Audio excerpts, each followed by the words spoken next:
¿Querés ganarte todo este hardware? Te invitamos a que participes en el sorteo especial de 100.000 suscriptores, donde estamos sorteando todos estos hermosísimos productos. El link lo van a tener en la descripción. Y es sumamente sencillo, chicos, participar. Solo tienen que seguirnos en nuestras redes, que les vamos a dejar, como dijo Tommy, en la descripción. Así que bueno, participen y que ganen mejor. Desde el año pasado en el canal me encargué de enseñarles a los más principiantes sobre cada componente de hardware. De hecho, tenemos guías de tarjetas gráficas, procesadores, motherboards, memorias RAM, almacenamiento, fuentes de alimentación, etc. Es probable que a más de uno se le haya complicado el hecho de consumir tantos videos para aprender acerca del funcionamiento de una PC. Es por esto que en el día de hoy traemos la guía definitiva sobre el PC Gaming. Con un solo video estarán capacitados para elegir sus propios componentes sin necesidad de pedir ayuda a nadie. Sabrán cuáles son compatibles con cuáles, quiénes tienen mejor rendimiento y qué opciones hay en el mercado. Mi nombre es Tommy y te doy la bienvenida a Tecno Reviews. Sin más preámbulos, comencemos con el video. Desde ya les quiero aclarar que existen dos grupos en el mundillo del hardware: los periféricos y los componentes. En este video hablaré de lleno sobre los componentes de una PC y sus relaciones. De igual forma, si el video es muy apoyado, podremos hacer una segunda parte metiéndonos en detalle con los periféricos, donde hablaremos desde los switches de un teclado hasta los sensores de un mouse o la sensibilidad en un headset. Pero bueno, todo depende de ustedes. Voy a comenzar hablándoles sobre el CPU. Sus siglas significan Central Processing Unit, que en español sería Unidad Central de Procesamiento, pero en realidad todo el mundo le dice procesador o microprocesador. Los microprocesadores, por así decirlo, son el cerebro de las computadoras, su centro lógico de operaciones aritméticas y lógicas, en donde van a ejecutarse todos los programas del sistema, tanto los propios del sistema operativo como las aplicaciones ejecutadas por el usuario. Allí también se dan las lógicas binarias del sistema y los accesos a la memoria. Es decir, el procesador es el motor informativo de la PC. Es una pieza sumamente importante para el funcionamiento de nuestra computadora y es por esto que debemos elegir uno en base a nuestras necesidades y exigencias. Existen solo dos fabricantes de procesadores en todo el mundo: Intel y AMD. Nosotros debemos elegir de qué lado de la vereda estar. Cada marca tiene muchísimos modelos en el mercado. Por parte de Intel contamos con la familia Core, la cual nos ofrecerá los Core i3, Core i5, Core i7, Core i9 y la serie X destinada a usuarios entusiastas. Por el lado de AMD contamos con la familia Ryzen, que nos ofrecerá los Ryzen 3, Ryzen 5, Ryzen 7, Ryzen 9 y la serie Threadripper, que al igual que la X de Intel es para usuarios entusiastas. Tengan en cuenta de que no estamos hablando sobre modelos específicos, sino que son grupos formados por varios procesadores. Tomemos como ejemplo el Ryzen 5 que están viendo en pantalla. Dentro del grupo de los Ryzen 5 nos podremos encontrar con los modelos 1400, 1600, 2600, 3400G, 3600, 3600X, etc. Lo mismo pasa con todos los modelos de Intel. Por cada línea de CPU nos podremos encontrar con decenas de modelos. Es por esto que tenemos muchísimas opciones para elegir y para todos los gustos y necesidades. Un factor clave que deben de tener en cuenta es la generación a la cual pertenecen los procesadores. Las generaciones son las líneas de procesadores que se van renovando cada año, es decir, que cada procesador tiene una generación, y cuanto más nueva sea esta, mejor, ya que cada año se le van agregando nuevas características y más potencia a los microprocesadores para que logren un mayor rendimiento. Tengan en cuenta que para jugar videojuegos debemos tener un buen procesador sumado a una buena tarjeta gráfica, un componente que ya veremos en unos instantes. En el caso de que su presupuesto sea ajustado, pueden optar por los famosos APU. Las siglas APU significan Accelerated Processing Unit. Básicamente son procesadores de AMD que integran bajo el mismo IHS núcleos de computación junto a una tarjeta gráfica integrada. De esta manera, el objetivo final es crear un sistema que no requiera de una tarjeta gráfica para ser completamente funcional a la hora de ser empleada por sus usuarios. En simples palabras, es un todo en uno, un CPU que viene integrado una GPU junto a él. Como ya dijimos, esto actualmente lo tiene AMD. y los podremos identificar porque sus modelos llevan una G al final. Me podría pasar toda la noche hablándoles sobre procesadores, pero yo creo que ya les he dicho lo básico. De igual manera, en la descripción les dejaré una guía dedicada muy completa y detallada sobre procesadores Intel y otra sobre procesadores AMD, por si son curiosos o si quieren aprender más. Algo que muchas personas se olvidan cuando arman una PC es el disipador, un elemento fundamental si queremos darle una larga vida a nuestro equipo. Un disipador, ventilador o cooler es un instrumento que tiene como objetivo principal reducir la temperatura de todos los componentes eléctricos que existen ensamblados dentro del gabinete. Como su nombre lo indica, el disipador de una PC tiene como objetivo principal disipar el aire caliente que emana del procesador, que va llegando a través de los tubos de aluminio y cobre para después expulsarlo hacia el exterior, consiguiendo así que este se enfríe en el menor tiempo posible. Existen tres tipos de disipadores. Los primeros son los disipadores de serie. Estos vienen junto al CPU dentro de la caja. Como ventajas podremos decir que es completamente gratuito. No tendremos que poner ni un solo dólar por él. También suelen ser de un tamaño bastante reducido, con lo cual no generará molestias en ningún tipo de gabinete. Como desventajas tenemos que suelen ser bastante ruidosos, además de que no recomiendo mucho su uso en procesos muy exigentes como correr videojuegos, ya que su potencia no será suficiente para disminuir de manera considerable la temperatura de nuestros componentes. Luego tenemos a los disipadores de aire. Con estos ya podremos realizar cualquier tipo de tarea, aclarando obviamente que hay algunos muy baratos que ofrecen un pobre rendimiento y otros más caros que enfrían muy bien. El funcionamiento es en definitiva el mismo que los de serie, pero estos se caracterizan por tener una mayor potencia. Las ventajas de los disipadores de aire es que son bastante económicos y para su rango de precio la performance es más que aceptable. También la instalación de los mismos es bastante sencilla. La única desventaja que podemos encontrar es que muchos modelos suelen tener un tamaño bastante considerable, ocasionando problemas en gabinetes pequeños. Por último tenemos a la refrigeración líquida o water cooling. Estos ventiladores cuentan con una bomba con tubos en los cuales hay agua o un líquido refrigerante en su interior. Justo en el momento en el que la CPU empieza a calentarse, este calor entra en contacto con el cobre y lo transmite directamente al líquido, consiguiendo así eliminar el exceso de temperatura de una manera mucho más rápida y efectiva. La ventaja en este caso es muy simple, son capaces de reducir temperaturas totalmente alocadas producidas por ejemplo por un overclock. Como desventaja es que si queremos comprar una de buena calidad a nuestro bolsillo le va a doler, ya que si bien son la mejor opción para refrigerar, también son las más caras. Ahora bien, ya aprendimos qué es un procesador, para qué sirve y la función de los disipadores. También al principio del video expliqué que la caja en donde estaban todos los componentes se llama gabinete. Perfecto, pero ¿ahora qué hago? ¿Tiro el procesador adentro del gabinete y listo? ¿Ya funciona? Lamento decirte que no. Es por esto que voy a hablarte sobre el componente más importante de una computadora, ya que en ella van conectados el resto de los componentes. Estoy hablando de la motherboard, o conocido en habla hispana como la placa madre. La placa madre determina los CPU compatibles, el tipo y cantidad de memorias que podremos instalar y también otros aspectos fundamentales, como las unidades de almacenamiento compatibles, los conectores disponibles y las funciones avanzadas integradas que disfrutaremos sin tener que añadir componentes adicionales. Esto que están viendo en pantalla es una placa madre. Como verán, tiene muchas ranuras, sockets, entradas y puertos, ya que como dije antes, en ella se conecta absolutamente todo. De igual manera, no voy a hablar sobre conexiones y cómo se pone cada componente porque el video sería muy aburrido. No obstante, existen muchos tutoriales en YouTube acerca de armados de PC que luego de ver este video les vendría de mucha ayuda. Siguiendo con lo nuestro, las placas madre pueden clasificarse de muchísimas maneras, pero lo fundamental es saber en qué plataforma queremos armar nuestra PC, si en Intel o en AMD. Ya expliqué que existen procesadores Intel y procesadores AMD. Ahora les cuento que todas las motherboards son compatibles con CPUs Intel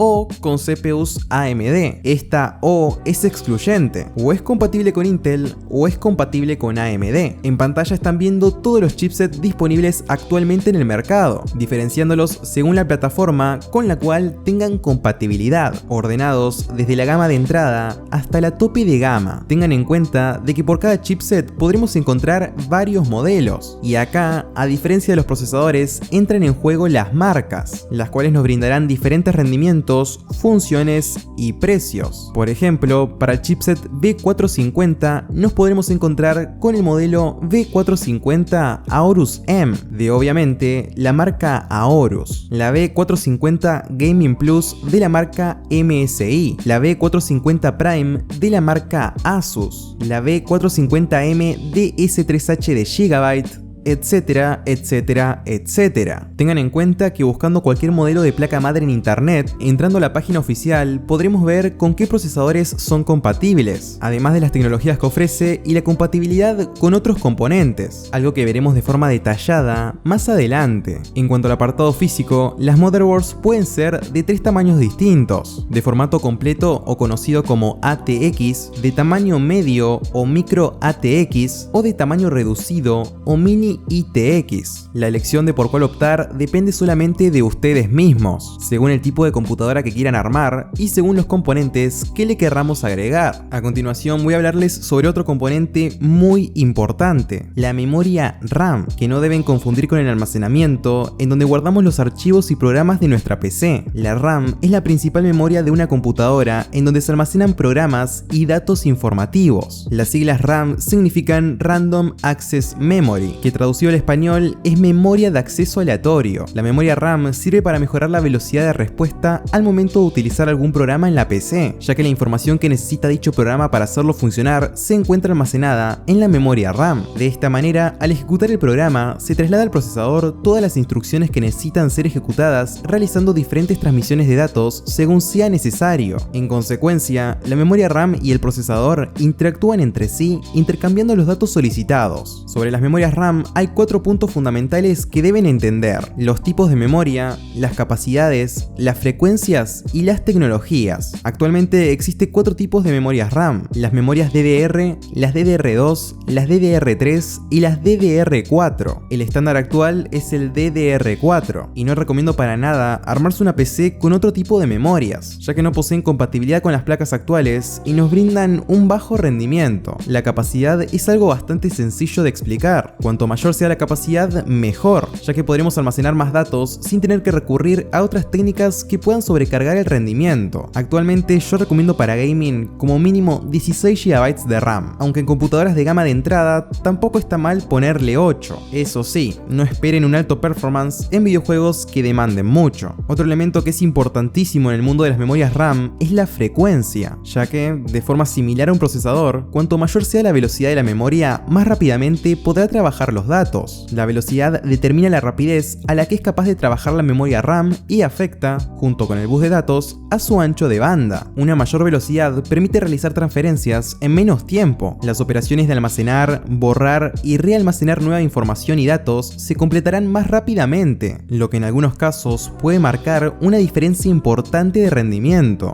La frecuencia se mide en megahertz, los cuales muestran la velocidad de funcionamiento del reloj, o en otras palabras, los nanosegundos que tarda un ciclo de reloj. La frecuencia del reloj es el valor más importante de la memoria RAM. Por ejemplo, 3200 MHz significa que se tardan 0,3125 nanosegundos por cada ciclo de reloj. Personalmente, recomiendo como mínimo para gaming 2400 MHz de frecuencia en nuestras memorias. En una placa madre, las memorias se colocan en las ranuras que están al lado izquierdo del procesador. Estas suelen ser 2 o 4 dependiendo del modelo de la placa madre, y no es necesario que estén todas llenas. Puedes usar solo un módulo de memoria RAM y que te queden 3 ranuras libres. Otra cosa que puedes hacer es combinar las memorias RAM. Si te estás armando una PC y no puedes gastar mucho en este momento, puedes comprar solo un módulo de 8 GB. Si en el día de mañana podés volver a juntar dinero, vas a poder comprar otro módulo de 8 GB y así tener 16. Podremos hacer muchísimas combinaciones posibles. El único requisito que existe es que sean del mismo tipo, o sea que no podremos juntar una memoria DDR3 y otra DDR4. Acuérdense que el tipo de memoria compatible con nuestra PC lo indica nuestra placa madre. Dadas las diversas combinaciones que podremos hacer, podemos recurrir a 3 típicas tecnologías de las memorias RAM: Single Channel,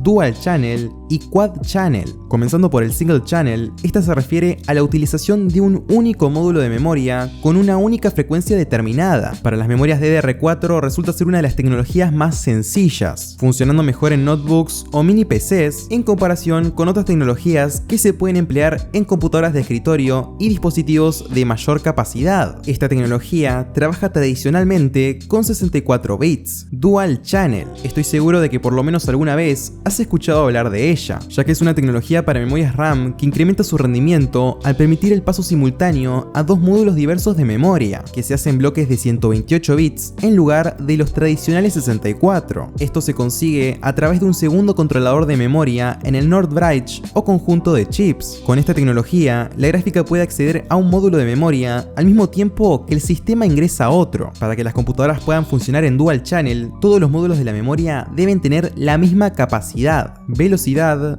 frecuencia y latencia. De lo contrario, es probable que no funcione. Esta tecnología trabaja perfectamente con las memorias DDR4, ya que poseen los rangos de velocidades acordes para soportar dicha tecnología. A diferencia de la tecnología de un solo canal, esta aumenta el rendimiento de la memoria casi al doble notablemente en ancho de banda, aunque en la práctica no pasa de un 20 a 45%. Por último, tenemos Quad Channel. Esta es una tecnología que aumenta la velocidad de transferencia de datos que se realiza entre la memoria DRAM y el controlador de memoria, a través de la adición de canales de comunicación entre ellos. En general, el rendimiento que ofrece esta tecnología es casi igual a la de los dos canales, solo que con ligeros puntos adelante, pero en las memorias DDR4, la multiplicidad de canales ofrece un caché de 8 MB, casi el doble de memoria que con solo dos núcleos. Además, mejora el rendimiento del ancho de banda casi al doble que los de Dual Channel. Dejando de lado las memorias RAM, paso a hablarles sobre el componente más importante para jugar videojuegos. Estoy hablando de la tarjeta gráfica, también conocida como placa de video o GPU. Una tarjeta gráfica es una tarjeta de expansión de la placa madre que se encarga de procesar los datos provenientes de la unidad central de procesamiento, el CPU, y transformarlos en información comprensible y representable en el dispositivo de salida, como un monitor, un televisor o un proyector. Al igual que con los procesadores, existen dos grandes pesos pesados en el desarrollo de chips y placas de video. Por un lado tenemos a Nvidia y por el otro a AMD. Estas empresas han vivido enfrentadas desde su creación,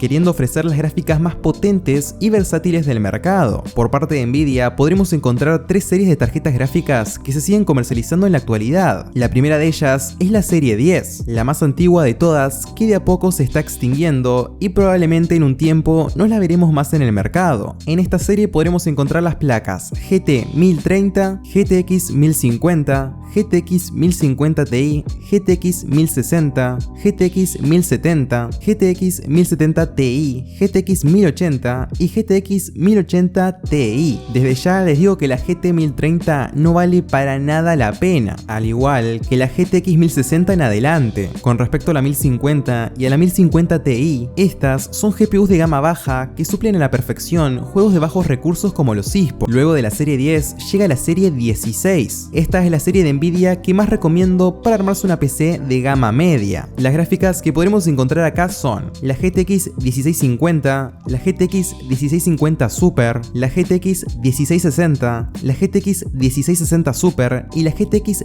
1660 Ti. Estos modelos son excelentes para jugar y también tranquilamente para streamear en 1080p a 60 FPS. Por último, tenemos a la última serie de Nvidia, la serie RTX 20, la cual está diseñada para usuarios que busquen lo más tope de gama en tarjetas gráficas. En esta familia nos podremos encontrar con la RTX 2060, RTX 2060 Super, RTX 2070, RTX 2070 Super, RTX 2080, RTX 2080 Super y la mejor placa de video que podremos encontrar en la actualidad, la GeForce RTX 2080 Ti, destinada a poder reproducir cualquier videojuego en 4K a altas calidades gráficas. Ahora voy a mencionar las tarjetas que se comercializan en la actualidad actualidad por parte de AMD. En este caso también tenemos 3 series, la RX 500, la RX Vega y la RX 5700. Cuando hablamos de la serie 500 nos referimos a la entrada de gama o gama baja de la marca, salvo por sus últimos 2 modelos que yo los considero de gama baja casi media. Comenzamos con la RX 550, luego la RX 560, RX 570, RX 580 y RX 590. Con respecto a la 550 y 560 son bastante complicadas de conseguir en la actualidad. Sobre la RX 570 tengo muchas cosas positivas para decir sobre ella, ya que en casi todos los presupuestos de entrada de gama que armo siempre la recomiendo. Actualmente la considero la mejor gráfica que podemos elegir si estamos armando nuestra primer PC y no queremos gastar mucho. Por último están las 580 y 590. En estos casos, como ya dije, estamos saliendo de la entrada de gama y nos acercamos a la gama media. Hubiese dicho cosas muy buenas sobre estas gráficas, pero la GTX 1650 Super de Nvidia se interpuso en el camino, ya que esta es más barata y nos otorga un rendimiento igual o mejor que las 2 tarjetas de AMD. No me voy a meter mucho con la serie Vega, ya que desde mi punto de vista en la actualidad no otorgan una buena relación costo-beneficio. De igual manera, les menciono que los modelos que integra esta serie son 2, la Radeon Vega 56 y la Radeon Vega 64. Con respecto a la serie 5000, acá es donde AMD concentra su plato fuerte. Tenemos 4 modelos, la RX 5500 XT,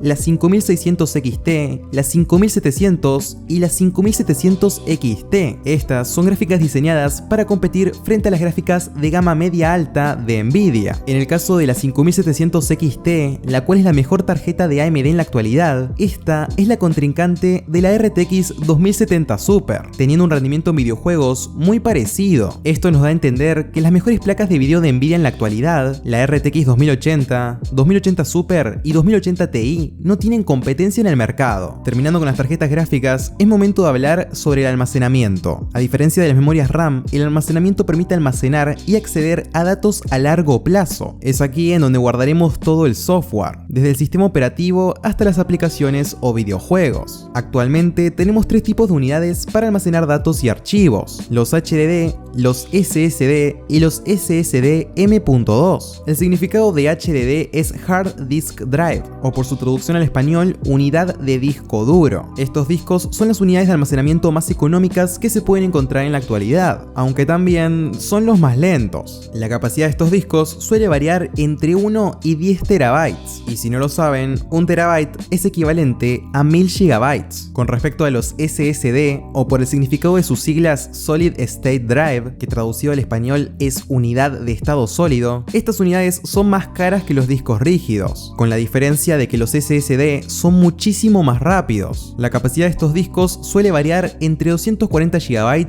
y 4 TB. Algunas ventajas que tenemos frente a un HDD son un menor consumo, son más silenciosos, no vibran ya que no tienen partes móviles y la velocidad de un disco sólido suele variar entre 200 y 550 MB, mientras que en un HDD esta varía entre 50 y 150. Tanto los HDD como los SSD se colocan en bahías que se suelen ubicar en la parte trasera del gabinete, conectados a la placa madre mediante un cable SATA. Por último, tenemos la unidad de almacenamiento SSD M.2. La principal diferencia que tiene con el resto es que se conecta atornillándola en la placa madre, así como están viendo en pantalla, sin necesidad de utilizar cables o escondiéndola en alguna parte del gabinete. Ahora bien, hablemos de sus ventajas. Estas unidades son extremadamente rápidas. Si bien muchos alcanzan velocidades similares a las de un SSD SATA, otros muchos alcanzan velocidades de más de 3000 MB por segundo. También, al ser tan pequeños, esto significa que no ocupará mucho espacio en el PC, y además te dejará un puerto SATA libre para que pongas otra unidad si te es necesario. Cerrando el tema del almacenamiento, ahora vamos a hablar sobre un componente en donde no debemos ser ratas o tacaños. Estoy hablando acerca de la fuente de alimentación.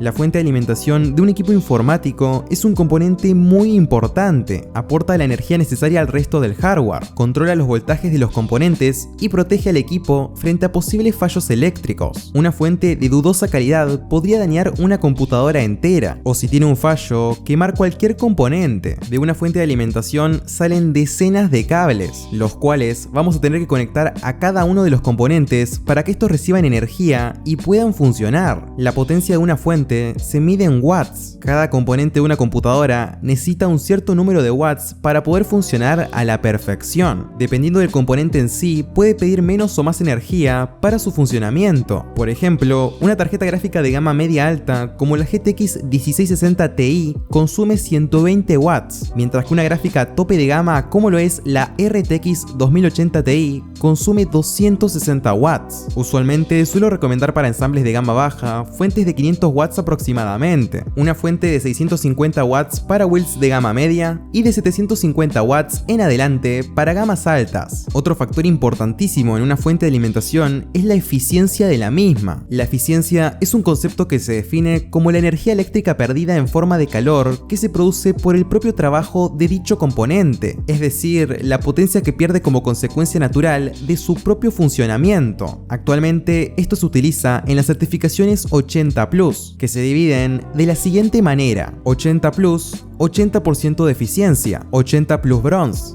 82% de eficiencia, 80+ Silver, 85% de eficiencia, 80+ Gold, 87% de eficiencia, 80+ Platinum, 89% de eficiencia, 80+ Titanium, 90% de eficiencia. El único consejo que le voy a dar al momento de comprar una fuente es que tenga certificación. Con tan solo tener una fuente que sea 80+, vamos a estar seguros del trabajo que realiza. No recomiendo para nada fuentes de alimentación que no posean certificación. Y bueno, luego de unos cuantos minutos, acá finaliza el video del día de hoy. Espero que les haya gustado. De ser así, no olviden dejar su like, compartir el video con sus amigos y suscribirse al canal. Recuerden de participar en el sorteo especial de 100.000 suscriptores. Y también no olviden de hacerse miembros para salir en el final de cada uno de nuestros videos. Dicho esto, me despido. Yo soy Tommy y te mando un saludo. Hasta la próxima.